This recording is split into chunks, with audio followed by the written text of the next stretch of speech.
A famous education psychologist once said, "Education is what survives when what has been learned has been forgotten." Assalamualaikum and a very good afternoon to our panel of speakers, viewers, ladies and gentlemen. Thank you everyone for making the time to be with us today. Welcome to our webinar on strengthening school-based assessment, empowering teachers in the classroom. I'm Nur Izni binti Muhammad Hassan from ELTC and I'll be your moderator. Let me share the line of discussion for today's webinar.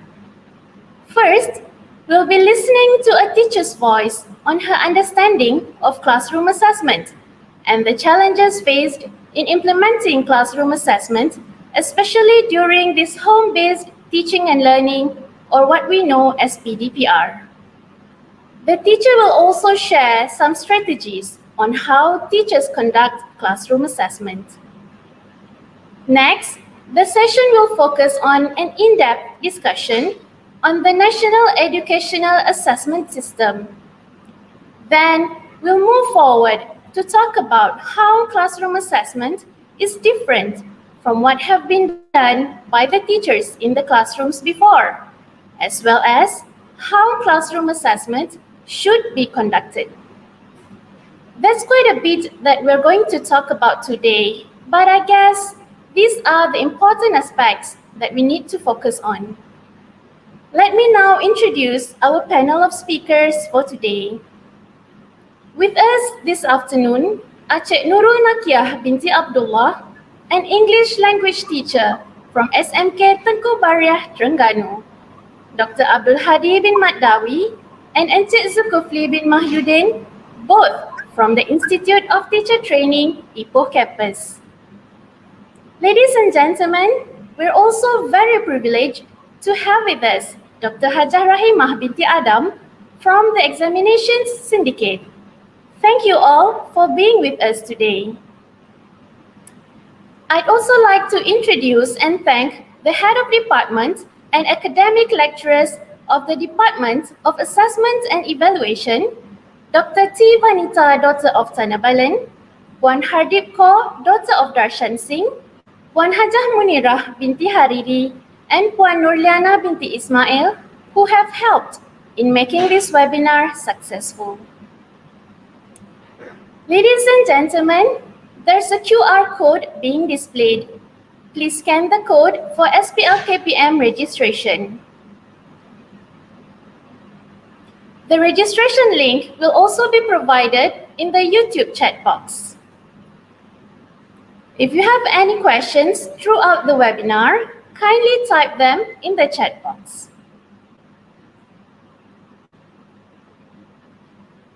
Ladies and gentlemen, assessment is a fundamental part of the teaching and learning process. Teachers conduct various kinds of assessment in the classrooms to evaluate learners' abilities. The last decade has seen a dynamic change in the assessment system in education. Formative school-based assessment has taken a center stage worldwide, and much attention is given to performance-based assessment.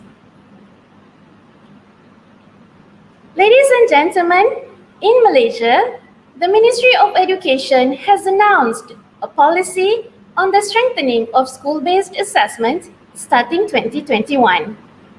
This is in line with the Ministry's aspiration to move forward from exam-oriented learning to a more holistic education system, which puts emphasis on developing learners' potential comprehensively and holistically.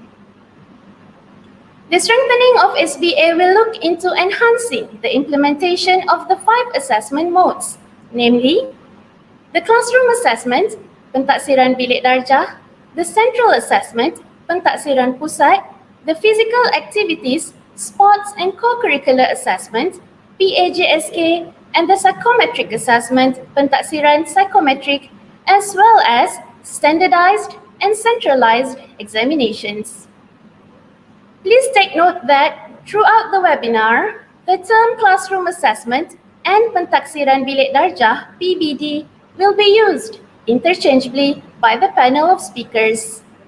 To start off the discussion, it's with great pleasure that I'd like to invite Cik Nakia to share with us her understanding of classroom assessment. Assalamualaikum warahmatullahi wabarakatuh, and a very good afternoon to all. Thank you, Puan Izmi. It's a wonderful opportunity to be able to take part in this webinar. Thank you, ELTC, for the kind invitation. Ladies and gentlemen, what is classroom assessment, or known as Pentaksiran Bilik Darjah PBD? I believe PBD is a term that all teachers nationwide are familiar with. Well, it refers to an ongoing evaluation that teachers carry out continuously in schools during teaching and learning process. The purpose for PBD is to collect information about our students' progress, performance, and skills. And this can be done formatively as well as summatively. Now, the key word here is that it is a continuous process. Teachers can carry out PBD on a day-to-day basis, weekly, or even once in a few months at the end of a school syllabus. I would say that implementing effective PBD, teachers will get to explore deeper insights on learners' actual learning process taking place in classroom setting instead of measuring their performance with mere grades or numbers.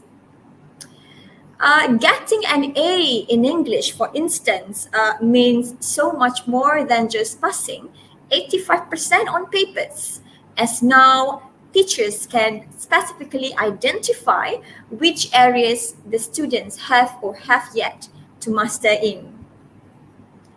There's a list of detailed can-do statements that complements the grade or band been given, and it is highly process and skill-oriented. Now, teachers, that is why the assessment elements are incorporated in the document standard curriculum dan pentaksiran known as the SKP. Ladies and gentlemen, in order to better understand how teaching and learning links to classroom assessment, perhaps it would be useful to recall the relationship between learning standards and performance standards. We all know that in the SKP document, we have learning standards derived from the content standards. These learning standards are key elements in planning our lessons. Now, when assessing students' progress, teachers use performance standards. How are they different or perhaps similar?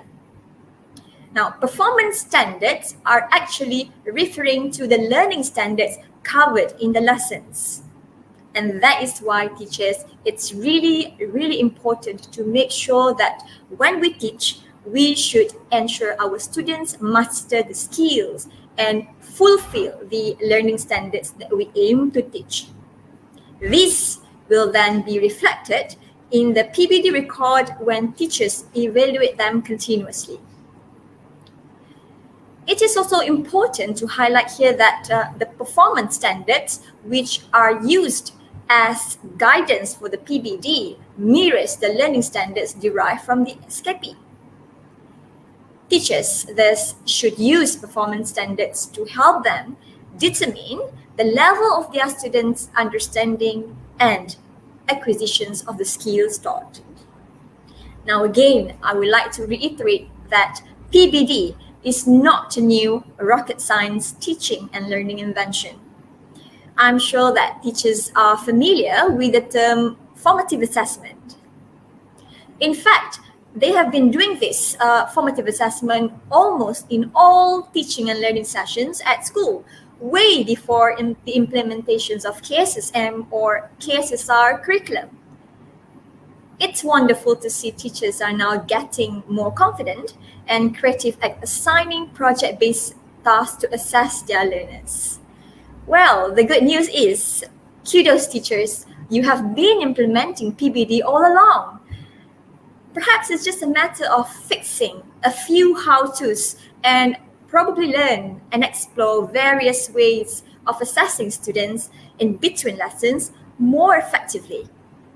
This is important so that we can all maximize the provision of constructive feedback given to our students. I guess the key to PBD is that teachers' feedback should feed forward students' progress. Of course, this is for the next stage of their learning of a lesson.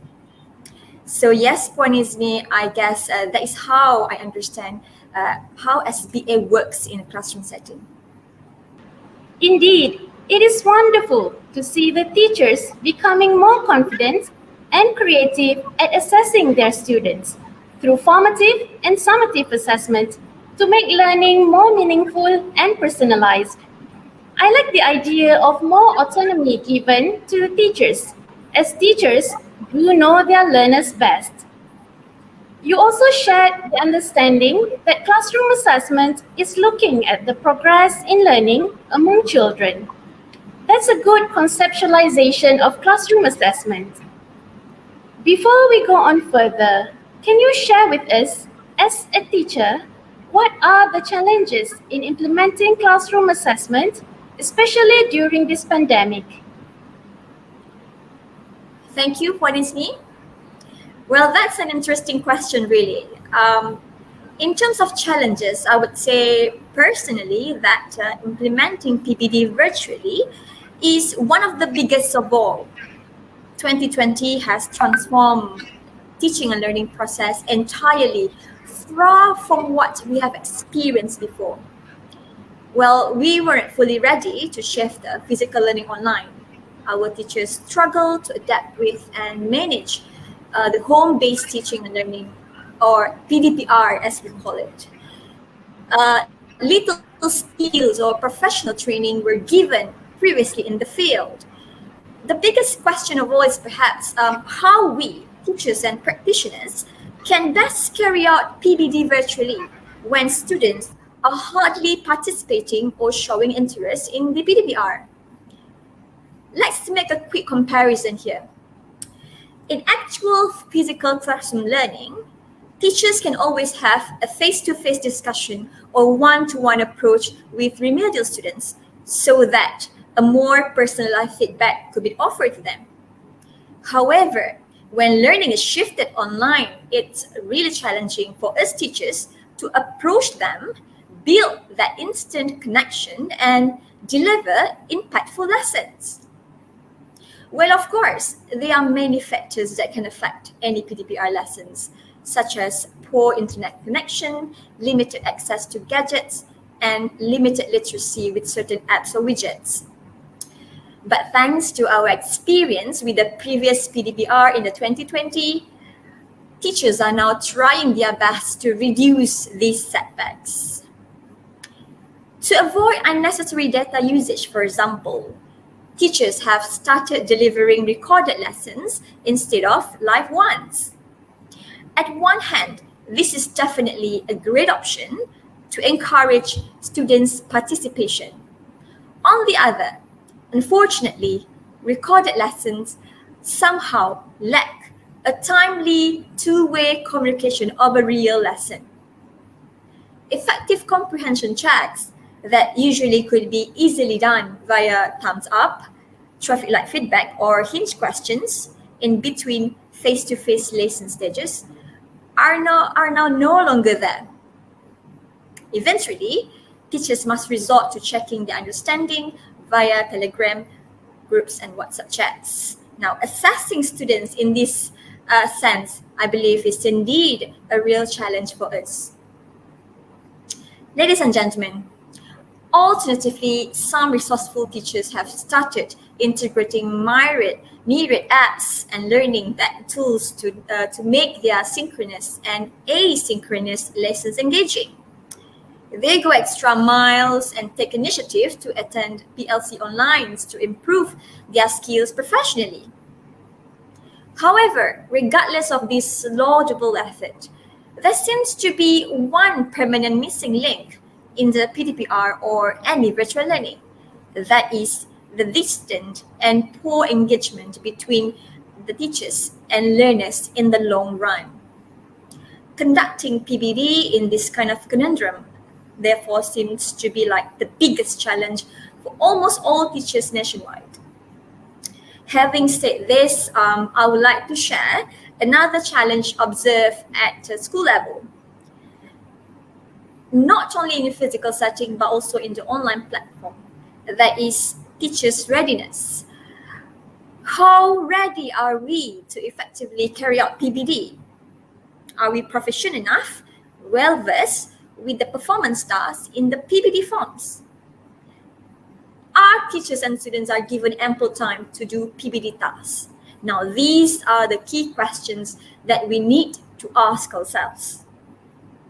It's best to highlight that lack of support or guidance from the experts or school leaders could be among the setbacks too. I know a lot of focus have been given to our students throughout this online learning experience, but lest we forget, teachers too are learners, adult learners in this remote learning journey.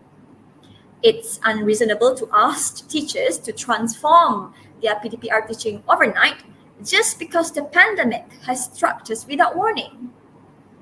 Well, yes, teachers have been getting a lot of help from various platforms to expose them to effective ways in conducting online lessons. Well, we really welcome assistance and support from many parties in terms of sharing of skill and expertise, as well as emotional support.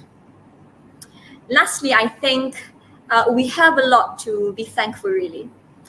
This new landscape of virtual learning has somehow sharpened our understanding on ways we should humanize online learning. It has been a great journey for us teachers. So yes, that's all, Puan Isni. Back to you. Thank you, Cik Nakia. There's quite a bit of challenges out there, yeah?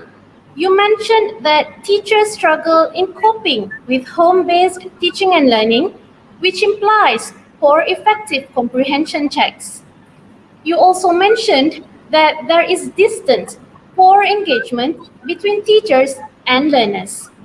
With all these obstacles, Cik Nakia, how do you and your friends implement classroom assessment in the context of home-based teaching and learning? Thank you for the question, Puan Isni.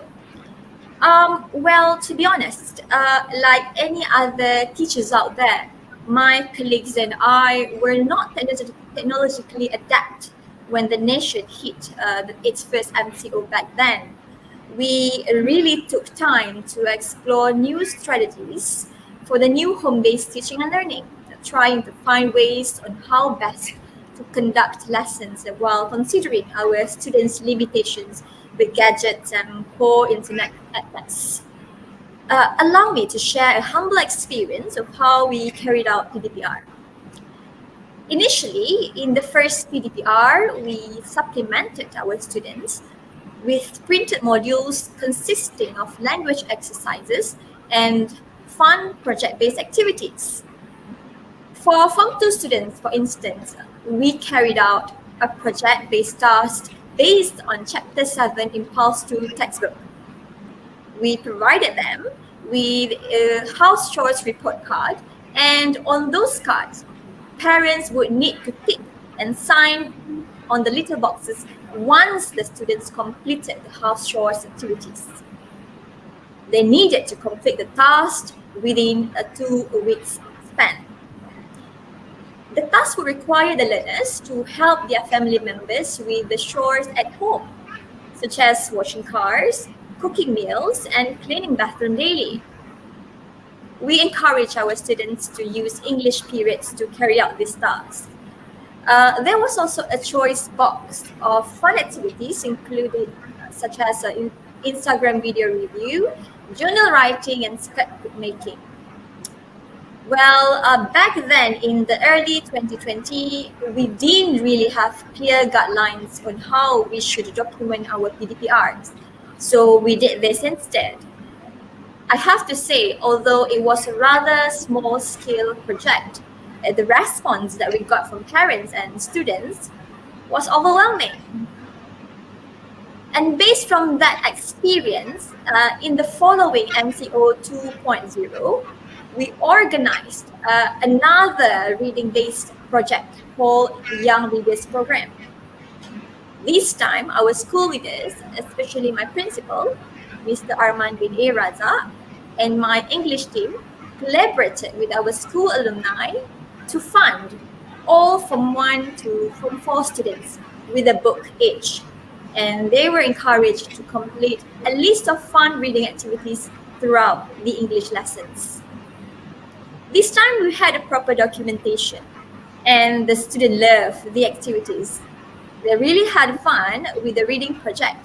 And although the evaluation that took place was rather informal, what mattered most was that SMK and Kubaria students enjoyed the project and the teachers too learned from the process.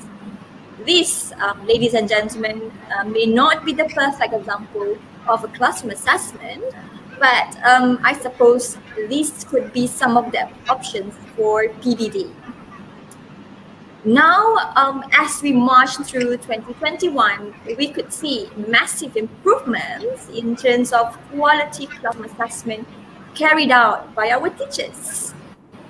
As a fellow teacher myself, I have to say that Malaysian educators really thrive and grow despite the technological limitations we previously had and still have.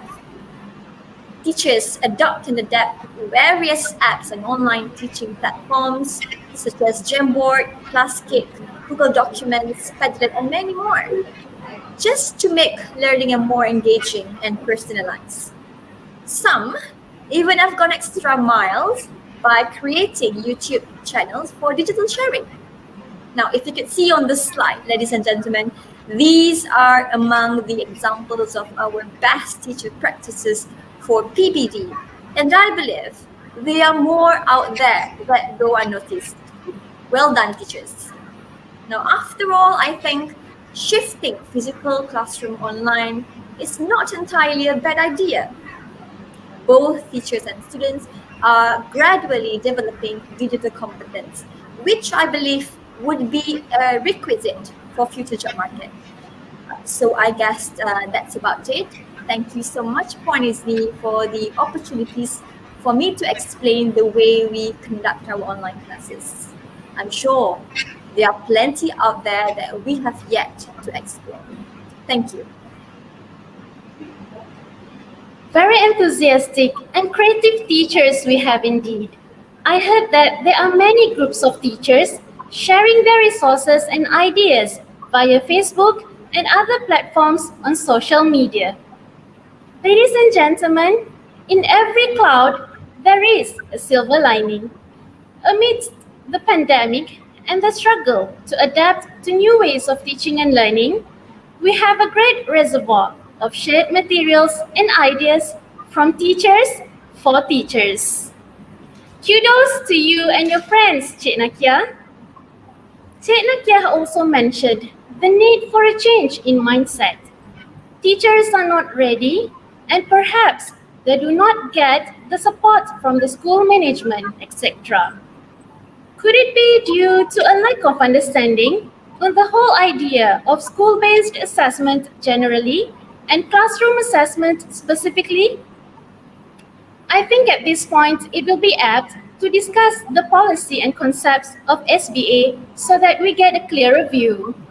For this, I'm indeed pleased to invite Dr. Hajah Rahimah from the Examinations Syndicate to give us an overview of the policy. Please welcome Dr. Rahimah. Thank you, Puan Izni. Bismillahirrahmanirrahim. Assalamualaikum and a very good afternoon to everyone present today. First of all, I would like to thank ELTC for giving me this great opportunity to be part of this webinar. Thank you very much, Cik Nurul Nakia, for sharing one on the various challenges in implementing classroom assessment.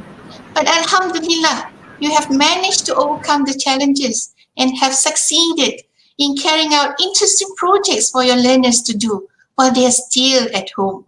Not only will it be fun for the learners, but I'm sure it will be very meaningful to them. Their parents will definitely be happy to see their children helping out with house chores. And they must be very grateful to you, Cik Nakia. A good way of empowering teachers with their teaching and learners with their learning, giving autonomy to them, taking accountability for their own learning, encouraging them for self-assessment and peer assessment, as well as parent assessment. All right, now let us go back to the topic of our discussion today and looking at the aspect of lack of understanding on school-based assessment or pentaksiran berasaskan sekolah, PBS. I would like to share some insights on the policy itself.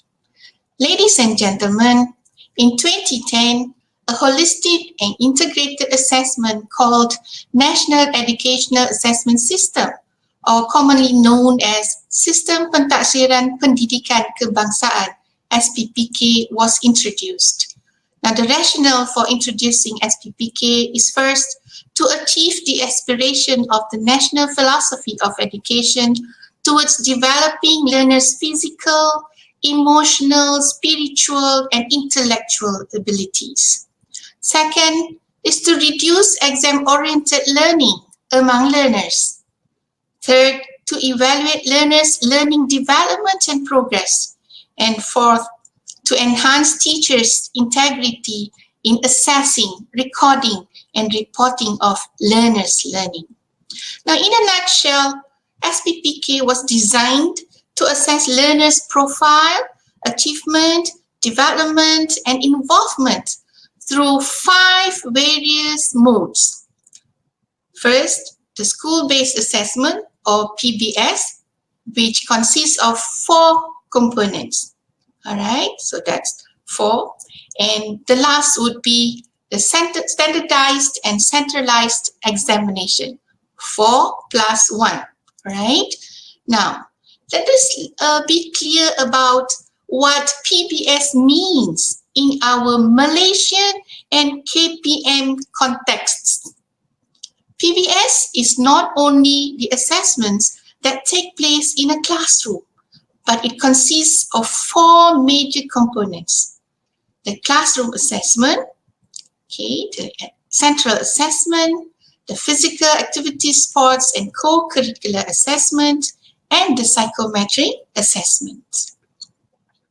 Now, the main purpose of SPPK is to ensure the becomingness of our learners, kemenjadian murid, as aspired in the national philosophy of education. So now let's look at classroom assessment, which Cik Nakia has already shared with us her own experience in conducting the assessments in the classroom. Okay, when we talk about classroom assessment, which is the PBD, all right, it's one of the academic components of PBS. We always confuse that, but be clear now that PBD is one of the components of PBS. It actually emphasizes on collecting first-hand information about learners' learning based on the DSKP. Okay, now to ensure that assessment improves the ability and the mastery level of the learners, teachers can carry out formative as well as summative assessments that provide constructive feedback and feed forward for them.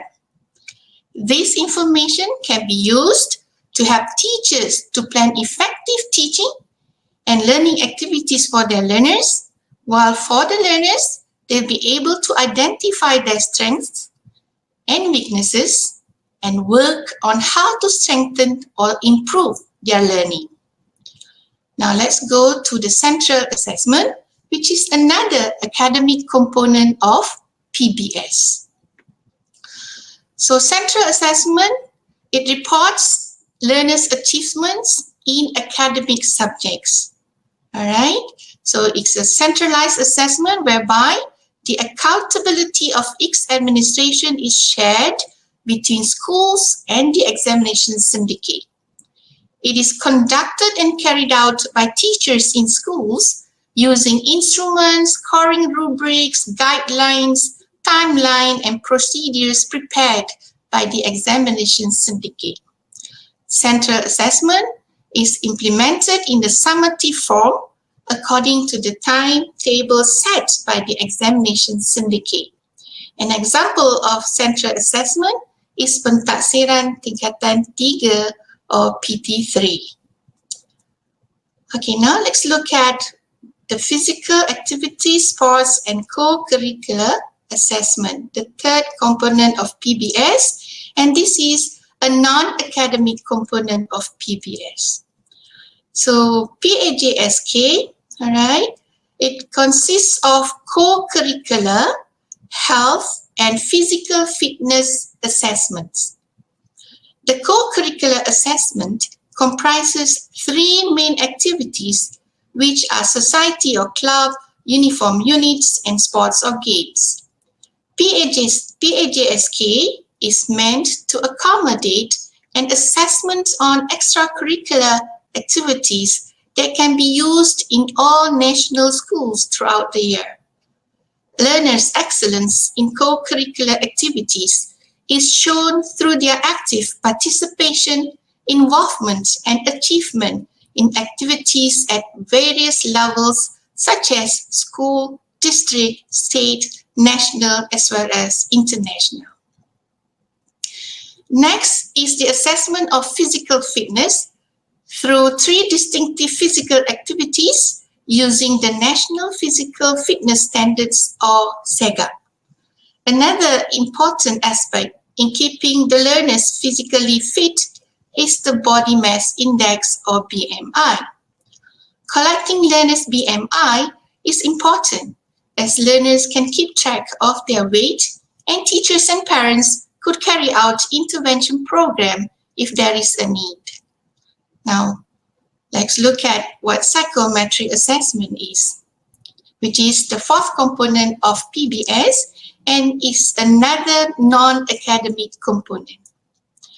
Now, psychometric assessment is actually a profiling used to gather information that could portray characteristics, attributes, or individual psychological traits. It is also introduced to measure learners' innate and acquired abilities, such as personality, career interest, aptitude, thinking skills, and learning styles.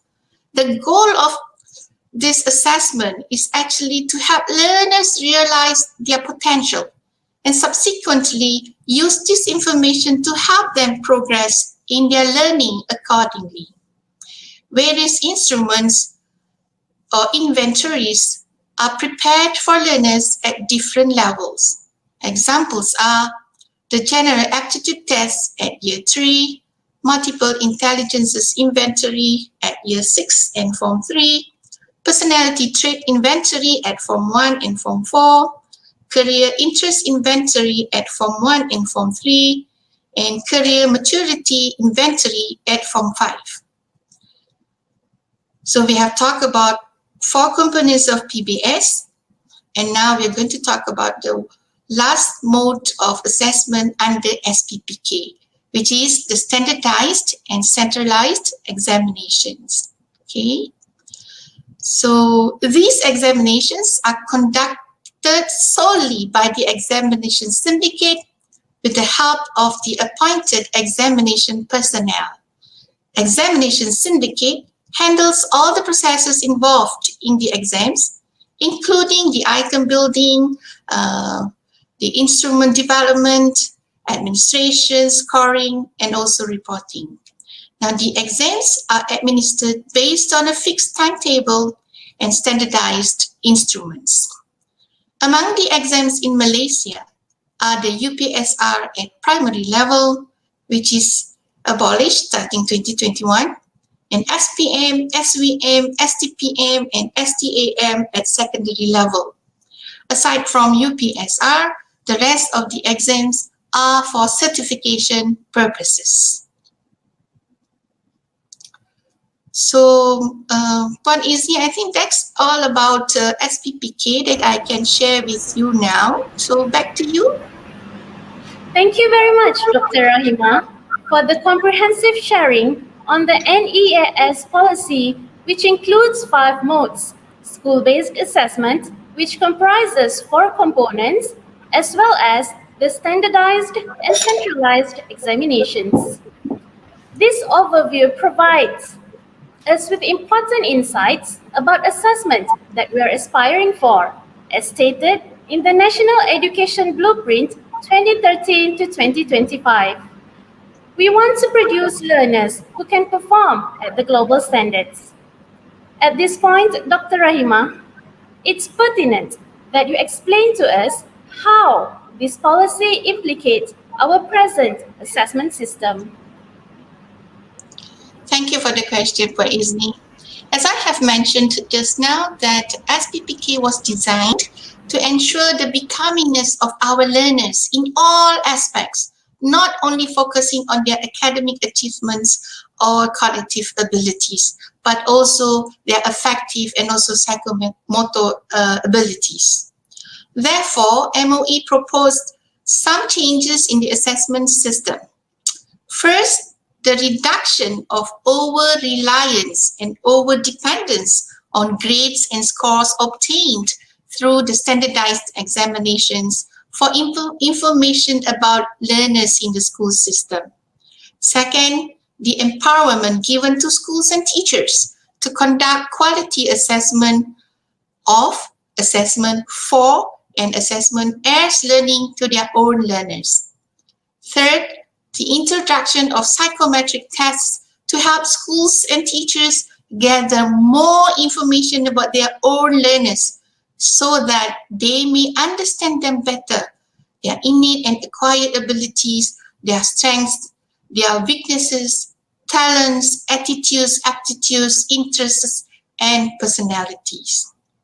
Fourth, the assessment of learners' participation, involvement, and performance in various co-curricular and extracurricular activities systematically and objectively. Finally, it is the introduction and implementation of standard-based or standard referenced assessment to ensure the performance of our learners are comparable to accepted world standards in various areas of knowledge, skills, and competence. In other words, educational assessment involves the process of gathering of information about what learners know, what they can do, and how they can practice through various techniques and forms of assessment before a teacher can make professional judgment of the learner's learning, development, or progress.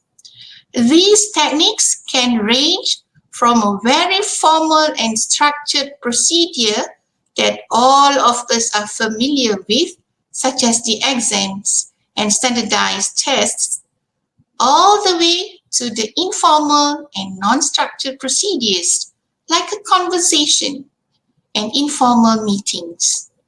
Now, these informal and non-structured approaches are very effective to gather authentic information about our learners' abilities.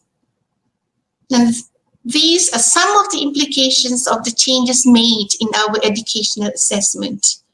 It is not something totally new to us teachers, as we have been doing it all this while. The main focus now is for us to make sure that whenever learners go through any form of assessment, they'll be able to have fun as well as meaningful learning, and also they'll learn how to learn, a skill which is very much needed and useful in their future. As for us teachers, we as adult learners have to continue learning in making our teaching, learning, and assessment interesting and meaningful to our learners. There are many challenges, no doubt about it, but we have to be strong and never ever give up. We have to equip ourselves with necessary knowledge and skills in the area of educational assessment so that we are confident with and the stakeholders will have the trust in our professional judgments of our learners' learning disabilities. With that, Puan Izni, I hand over back to you. Thank you very much. Thank you, Dr. Rahima, for the explanation on the implications of the policy in the assessment system.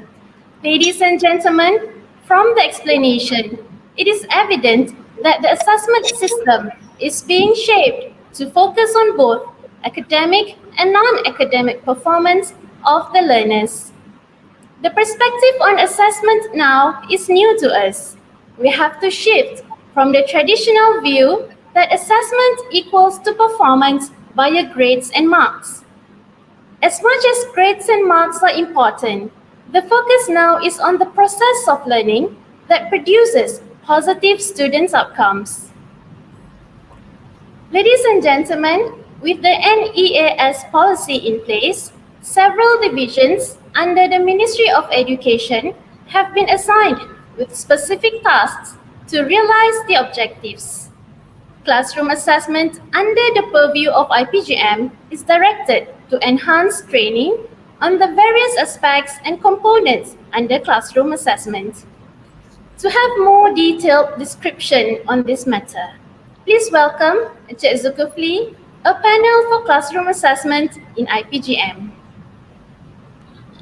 Assalamualaikum and very good afternoon.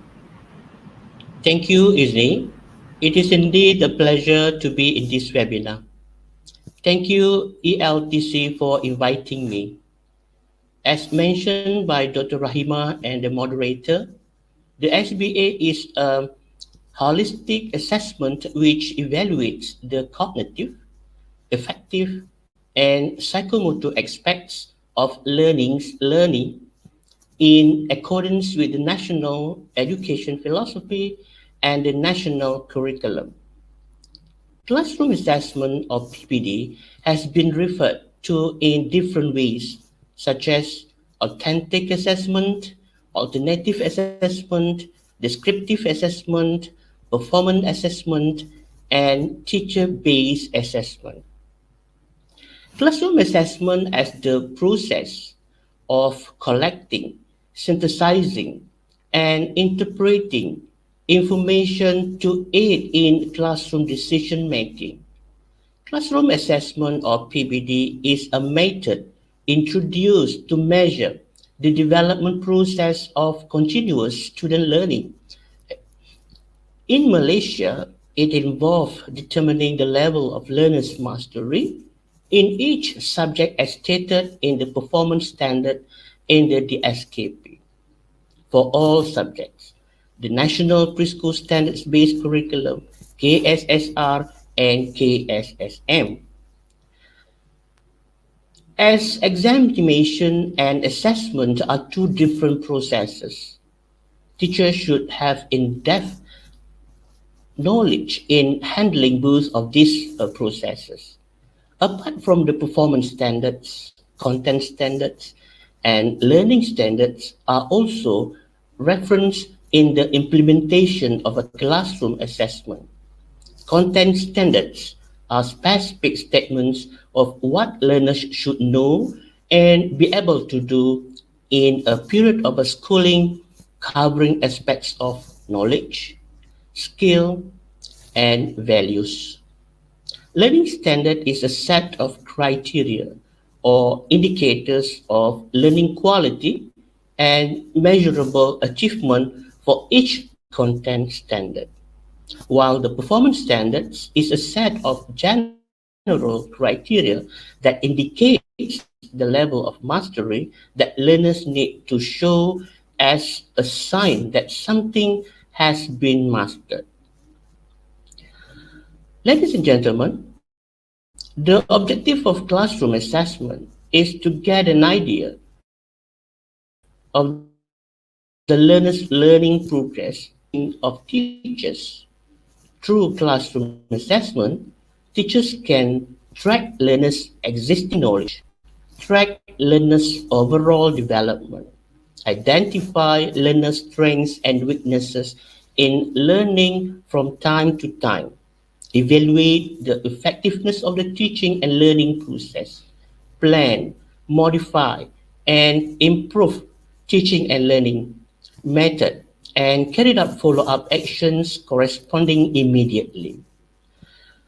Through classroom assessments, learners too can track their own personal development, identify their strengths and weaknesses in learning, and work to improve their personal learning achievement. Next, I would like to discuss the features of a classroom assessment. There are 9 main features of classroom assessment, which include assessment activities designed by the teachers, systematic, formative, and summative in nature, involve various methods of assessment, criteria-based, emphasize individual development, track the development of holistic learning, enable follow-up action by the teachers, and encourage self-assessment and peer assessment among the learners. In simple words, PBD, which is implemented by the teachers, can help learners overcome learning problems which are identified at an early stage of the teaching and learning process so that weaknesses or issues can be addressed immediately. Thank you, Isni. Back to you.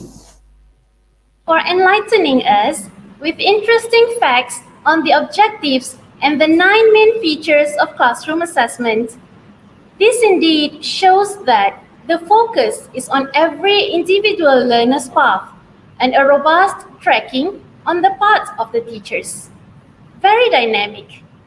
Encik Zulkifli, in simple words, how is classroom assessment different from what have been done by the teachers in the classrooms before? Yes, thank you, Isni. There are definitely some differences between classroom assessment and what had been done by the teachers previously. Unlike standardized testing, which evaluates learners' achievements and teachers' performance once by the end of the educational process, classroom assessment has more powerful evaluations instruction, which provide more emphasis to identify learners' weaknesses and their personal needs. Classroom assessment occupies more of a teacher's time and arguably have a greater impact on instruction and pupil learning than to do the formal measurement procedures. Classroom assessments aims to generate information interactively to the whole educational institution, which will give high priority for the teachers to synthesize and analyze the progress and achievement of learners to make instructional decisions that will be carried out within the classroom setting. Within the last 20 years, researchers have given high priority to formalize the procedures of classroom assessment and extend its functions as it is one of the fundamental process in alternative assessment. Classroom assessment work as the core and is fundamental for achieving a teaching and education proficiency by providing day-to-day help with teaching and learning progressively. Classroom assessment involves the process of collecting and analyzing information as well as making continuous reflection on teaching and learning process in making consistent judgment towards improving the teaching and learning. Proper implementation of classroom assessment will provide a clear picture of learners' mastery of the learning standards set out in the curriculum. All information obtained from assessments is not intended for comparison or competition between learners. Instead, the information should be used to help the school and parents to plan follow-up actions towards improving learners' mastery and achieving in learning. This is different from the traditional teaching process in which teachers provide casual questioning, pencil and paper tests, and informal evaluation. Another difference is related to professional judgment. Professional judgment is the judgment made using professional knowledge of the intended curriculum covering knowledge, skill, values, evidence of achievement, teaching strategies, assessment methods, as well as set criteria and standards. Professional judgment requires teachers to make ethical responsibility decisions about learners' level of mastery based on analysis and summarization of information of learning. Teachers use knowledge, experience, learners' input, and practice professional responsibility in making professional judgments. Teachers also need to keep abreast of the development in the field of discipline of knowledge, pedagogy, and assessment through professional reading and discussion with other educators to improve competence in making professional judgment. When talking about classroom assessment or PBD, we cannot evade from discussing assessment for learning. Assessment for learning is a part of the teaching and learning process. The information obtained from these assessments can be used to plan for strategies or next steps in teaching towards improving learners' learning and their level of mastery. One example is a question and answer activity conducted by a teacher during a lesson. The purpose of the question and answer is to identify learners' knowledge, skill, and values. Next, assessment as learning. Assessment as learning occurs when learners reflect and evaluate the progress of their learning.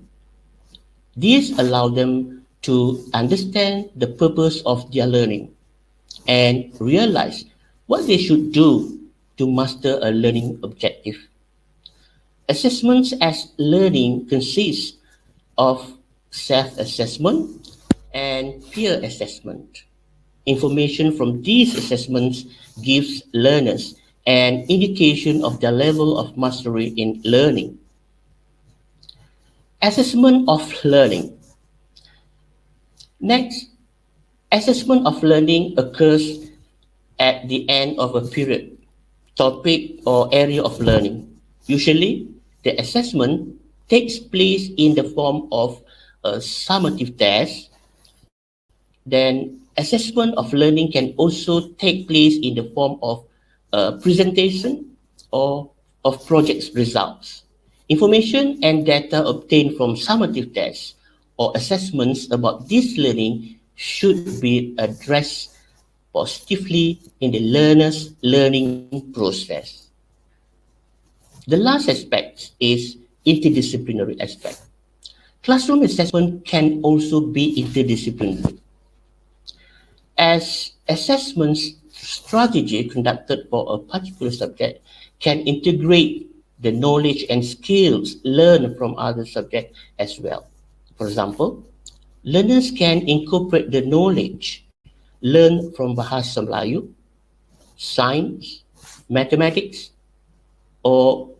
and moral or religious education in the classroom assessment that requires them to complete small project or participate in storytelling sessions. Thank you. Thank you, Encik Zulkifli. I'm very much attracted to the idea of professional judgment which was also mentioned by Dr. Rahimah just now, one of the issues we have in relation to classroom assessment is the confidence level among teachers to implement it. This relates to the issue of mindset among teachers mentioned by Cik Nakiah earlier on.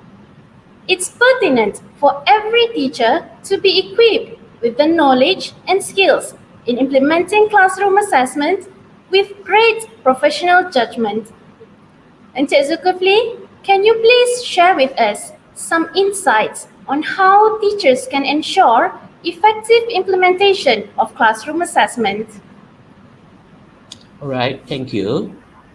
As for the teacher's role in classroom assessment, teachers play an important role in implementing classroom assessment by determining the learning objectives based on the learning standards to be assessed, planning and building assessment instruments, performing assessments, recording assessments results, analyzing assessments information, reporting and conducting follow-up actions.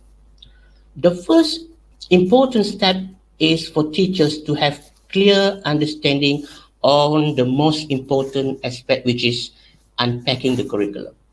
This process involves teachers making sure that they are well versed with the content of the subject, including the knowledge, skills, and the understanding of the standard that learners should gain or master.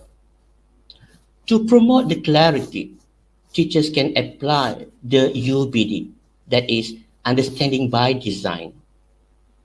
The backward design has 3 stages.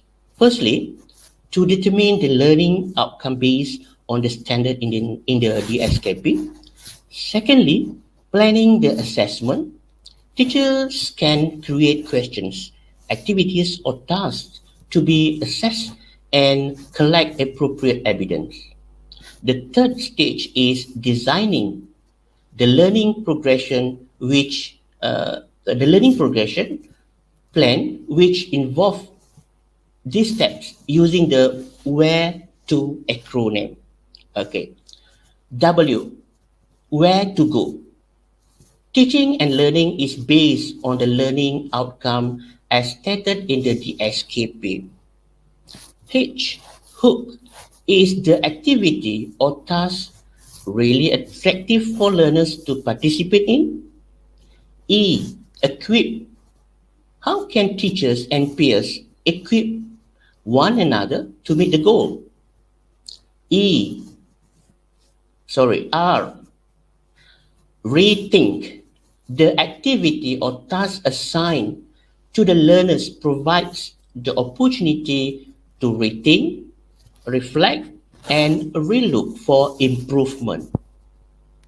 E, evaluate. Learners are allowed to recheck or evaluate their progress in learning process. T, talent. The strategies or approaches chosen by the teachers must suit the learners' capabilities, potential, aptitude, and their multiple intelligences background.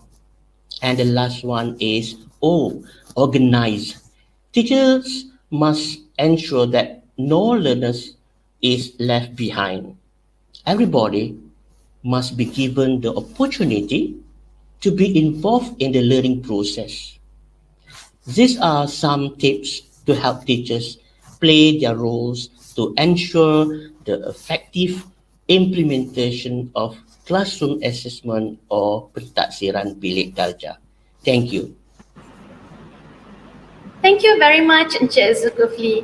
I truly like the idea of UBD, which has 3 stages. First, determining the learning objectives. Second, planning the assessment. And third, designing the learning progression plan. It's a kind of a framework that gives clear instructions for teachers in implementing classroom assessment. Ladies and gentlemen, let's take a tour on the dynamics of the implementation of classroom assessment in the classrooms. For this, we are privileged to have Dr. Abdul Hadi, who is also in the Classroom Assessment panel in IPGM. Please welcome Dr. Hadi. Bismillahirrahmanirrahim. Assalamualaikum warahmatullahi wabarakatuh. Thank you, Izni. It is an honor to be in this webinar. I would like to thank ELTC for inviting me. Ladies and gentlemen, as mentioned by my colleague, Encik Zulkifli, there are several stages in the process of PBD implementation. Let me take you through 5 stages as highlighted in the Classroom Assessment Implementation Handbook.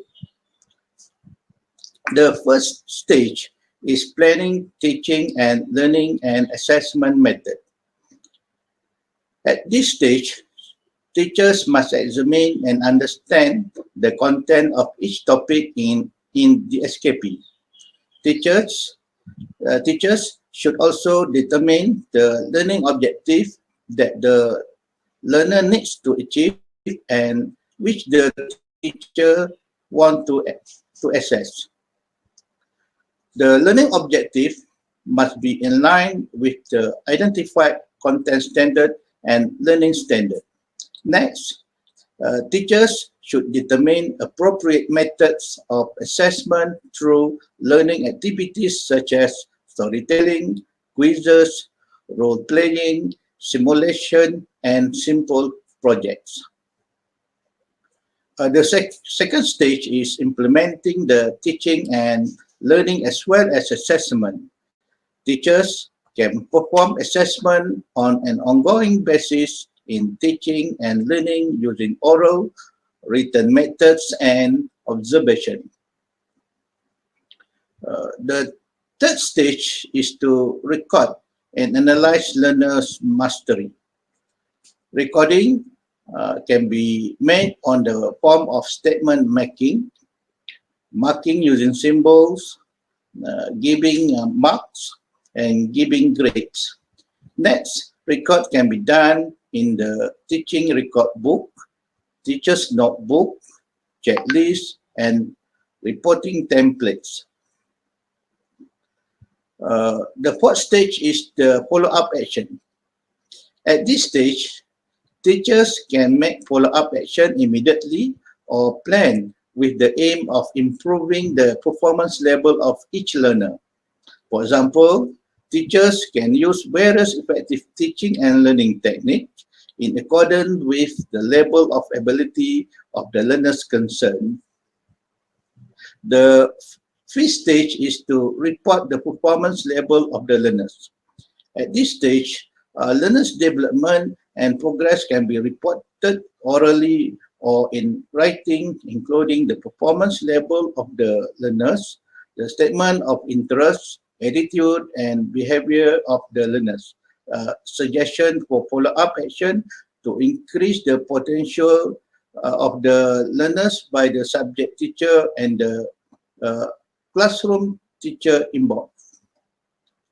As for the reporting procedure, reporting is a process of delivering assessment information from time to time on the progress and acquisition of knowledge, mastery of skill, application of values, development of attitude, and achievement of learners presented to stakeholders, especially parents.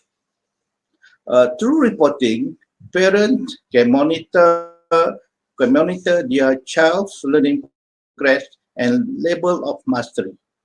In terms of procedures in general, it involves the collection of assessment data, professional judgment of teachers, filling in data on the reporting template, and the making a report to the relevant parties, especially parents.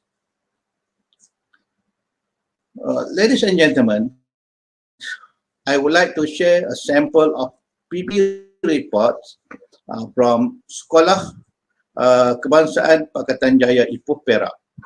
The headmaster of this Transformational School 2025 or TS25 is Mr. Nohan bin Suid. The school uses templates provided by the Ministry of Education for the reporting procedure.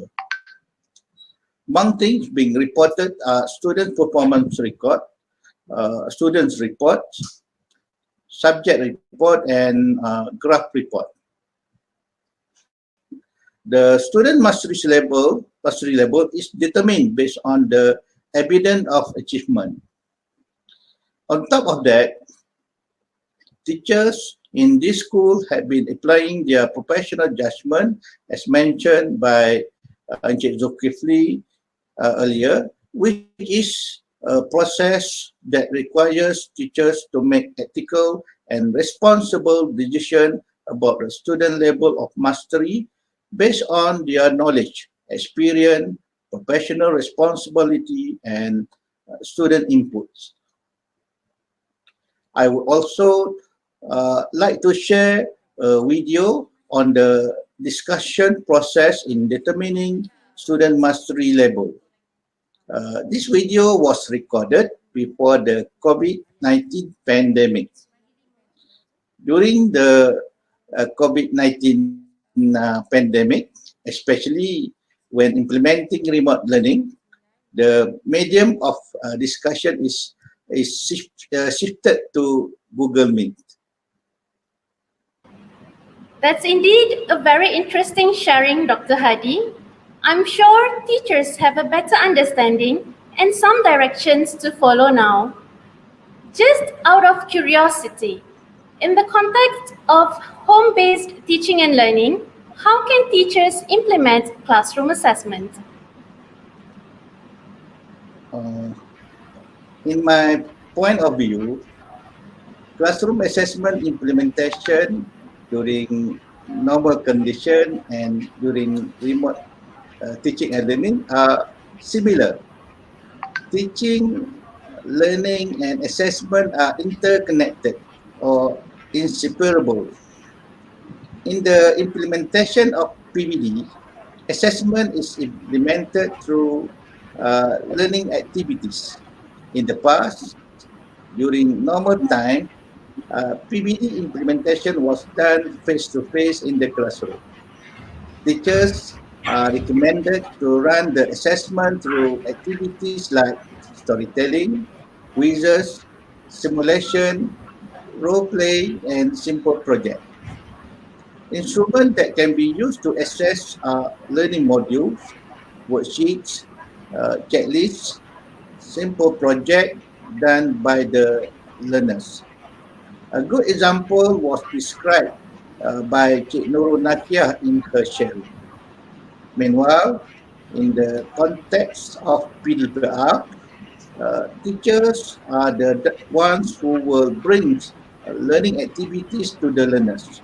At the same time, assessment activities for the learners are done through learning activities either through offline learning, online learning, or off-site learning. Thank you, Izni. It's fascinating to know that classroom assessment during home-based teaching and learning can take place through online learning when learners utilize gadgets with internet connection for real-time learning. Offline learning happens when learners learn using textbooks or gadgets without internet connection, and off-site learning occurs when the offline learning occurs when the learning process takes place at community, quarantine, or evacuation centers established during natural disasters or pandemic. As we have discussed thus far, the way forward where assessment is concerned is initiating strategies to embrace classroom assessment as our culture. For instance, schools can create a team consisting administrators, teachers, parents, and learners to help shape positive changes in the school culture. Strengthening the professional learning community and professional learning network among teachers can also be beneficial to provide more support. Ladies and gentlemen, We cannot build a future for our children, but we can certainly build our children for the future. With the development in our education system, the onus is on us in the education arena to embrace new shifts to ensure that our children will be able to perform and reach the global standards. This webinar hopes to bring insights into the better understanding of This webinar hopes to bring insights into the better understanding of school-based assessment and strategies for teachers to conduct classroom assessment. On behalf of English Language Teaching Center, Ministry of Education, we'd like to extend our gratitude to bahagian Sumber Teknologi Pendidikan, Lembaga Peperiksaan, Institut Pendidikan Guru Malaysia, and Jabatan Pendidikan Negeri Terengganu for facilitating this webinar successfully. Till we meet again, thank you.